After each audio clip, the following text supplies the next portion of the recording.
Welcome back, everybody. House Democrats are moving quickly toward impeaching President Trump, accusing him of inciting an insurrection.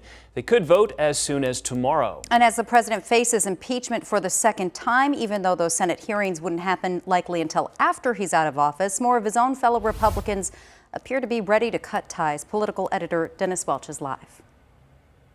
Yeah, and at this point, we're hearing multiple reports of multiple Republicans saying that they back the impeachment right now, and they plan to vote to impeach this president. Now, this comes after House leaders, Republican leaders, have said that they are not going to fight this impeachment. They are not going to lobby it against it. Now, right now, I want to bring in Dr. Rob Preuss. He's a professor of political science over at Metropolitan State University of Denver to talk a little bit about this. Now, first of all, thank you for joining us here this evening, Professor. And I want to start with you talking to us a little bit about the political effect of these Republican leaders saying that they're not going to fight this impeachment, that they're not going to lobby against it. How is that going to affect the vote?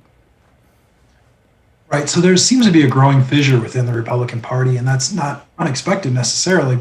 So, having leaders not say that they won't pursue, a whipping tactic or the ability to really pressure their membership to vote against impeachment really opens the door for some folks that might be on the fence to vote for impeachment and then vote for conviction in the Senate. And the Senate's really the big deal in this case.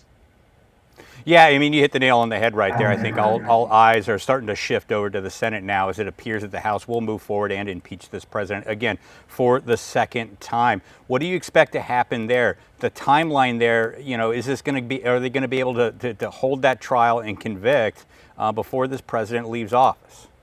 Right. So there's a lot of unknowns, and it's not clear whether they're going to have the time to really address the actual vote before the new president takes office. And that adds a whole nother level of complexity here as well. There's a lot of unknowns. It's an unprecedented time.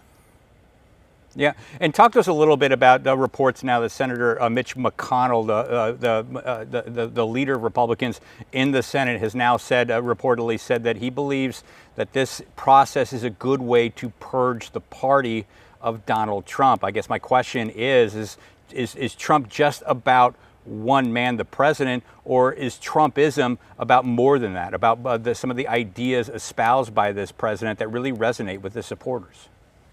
Right. So McConnell, I think McConnell really does kind of highlight some of these broad issues. And, keep in mind that about a third to 40% of Republican voters still think that President Biden or incoming President Biden was elected fraudulently.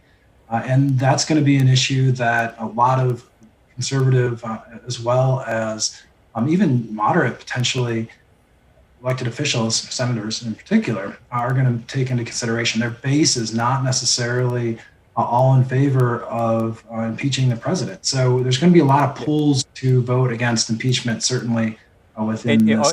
And final question, we don't have a lot of time here, but is it worth it right now to go ahead and try to remove this president, even though he's only in office for a few more days?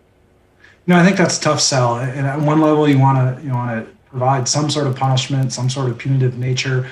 On the other hand, the timing's such that by the time we actually do this, the president will be gone and we'll have a new president. And it will seem moot to many.